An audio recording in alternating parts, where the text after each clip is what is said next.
because it's an admission by the Department of Energy that even in the most, even when I talk to energy people, they're not aware of it. Okay? So you got this proposal of all this energy. It says, quote, this is directly out of that report from DOE. Wind energy cannot replace the need for many capacity resources. That is, power plants needed to meet peak load. Any capacity value for wind is a bonus, but not a necessity. You know what that means? That means we're going to fill up this country with thousands of wind turbines and thousands of miles of transmission line to deliver it, but we're not going to expect it to deliver energy to us when we need it. Capacity means you're getting the electricity at the time of day and the time of year when you need it. That's not what wind, DOE is not even expecting wind to give us that. So why build all the wind? What's it all about? We still have to build all the other, the reason we're building it, the reason DOE is saying to build it, is because they're envisioning a low-carbon world. They wanted to displace fossil fuel or displace any other generation that's producing CO2. They don't give a whit if that project is going to service our load needs. If it comes at night in the middle of winter, so be it. If it comes at 2 o'clock in the afternoon, probably won't. That will be a bonus. They call that a bonus. So you put up 14, 17, 24 turbines in the town of Lowell. DOE doesn't give a whit. It's not servicing load even in Boston. It's not expected to. That's amazing. So why are we building it? Is this what's supposed to be? Okay. So let's bring this down to Vermont and New England. The ISO New England, I said, is the entity that manages the grid. 14 million customers, 350 generators or power plants, 8,000 miles of high voltage transmission line today. About 31,000 is closer to 33,000 megawatts of installed capacity today. Peak load. The time of day and year and point in our lives when the most amount of electricity was called for in the New England region was on August 2nd, 2006, in the middle of the afternoon. We pulled 28,127 megawatts of electricity. That's how much was needed. We were in a really hot spell. Any guesses on how much wind we'd be pulling off the mountain in Lowell? Probably next to nothing. And the interesting thing here, let's go to the next slide. Prior to September 2008, when the whole economy just crashed and burned and Lehman Brothers went under and all sorts of bad things happened, prior to that, the ISO New England was predicting that the New England region would be increasing its demand for electricity by 1.5 to 2% year after year. So basically, if you had 30,000 megawatts of electricity, 1% would be 300 megawatts, 2% would be 600 megawatts. That means year after year, we were going to have to add a power plant in the range of 300 to 600 megawatts a year just to keep up with demand. That's dropped off considerably since that time, because we were coming off $4 a gallon gasoline, summer of 2008, and we were going into a recession. And what happened, what people didn't expect to happen, was that when the gasoline prices dropped, people's consumption did not go back up. They made permanent changes to their use of energy across the board.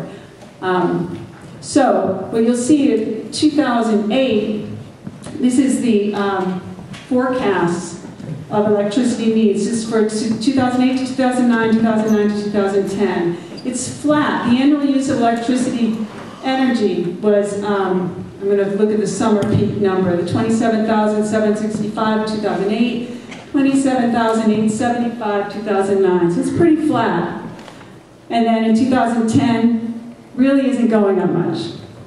And then the winter peak, you'll see peak in winter is 22,000 tons, so it's always under. That's peak now, that's not average. Okay, so we go to the next slide. We have, I want to focus in on these numbers. The numbers are 2009, I don't know if you can see them in the back, but basically New England's average use of electricity, or Connecticut is 7,500 megawatts. In Maine, it's 2,000 megawatts. I'm sorry, this is peak in the summer. 2,000 megawatts. Massachusetts, 12,900 megawatts. New Hampshire, 2,400 megawatts. Rhode Island, 1,800 megawatts. And Vermont, 1,000 megawatts. You actually average around 758, maybe 800 megawatts. This is peak. So you're the lowest of all of the states in New England. But guess who's being asked to supply electricity to Massachusetts? All of us in North Country. So let's go to the next slide. I want to score now wind according to that first set of policies that I had mentioned, because I think that's important. Does wind meet peak demands? Well, we already talked about that. It doesn't. The wind profile in New England and most of the country is that, at least east of the Mississippi, largely does not run in sync with human activity. Okay. Does it provide efficient, reliable, cost-effective electricity? Very land-intensive, enormously land-intensive. That project, let's say that the, well, I'll talk about some of the sizes, but the Seabrook nuclear power plant produces 1,275 megawatts. That's what it would produce. And it's sited on about 600 acres of land.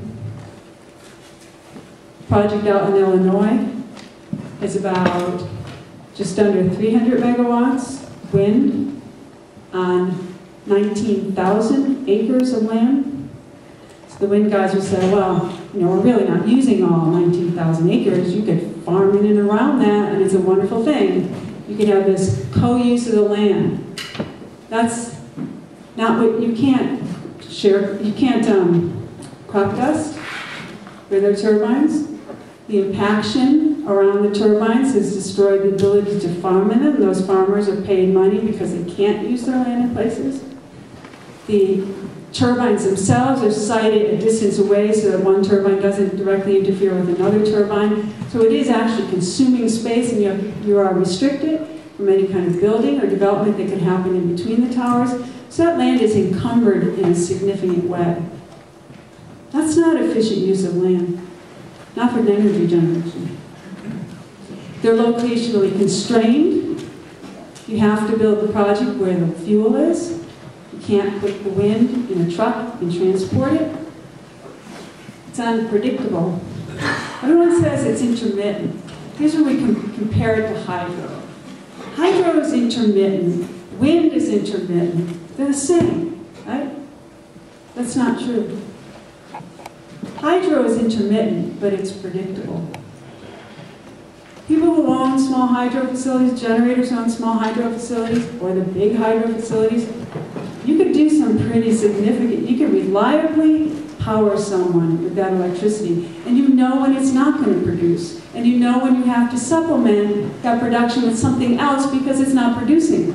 It's reliable, reliably predictable, reliably intermittent, I should say.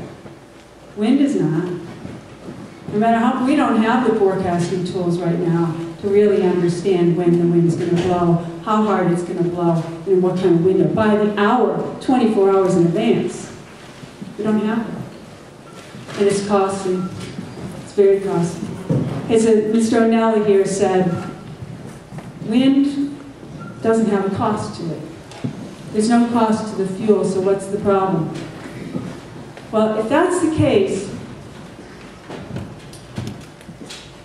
I'd be interested to know if Green Mountain Power would tell this group how much it signed a contract for the Coas County Wind Project.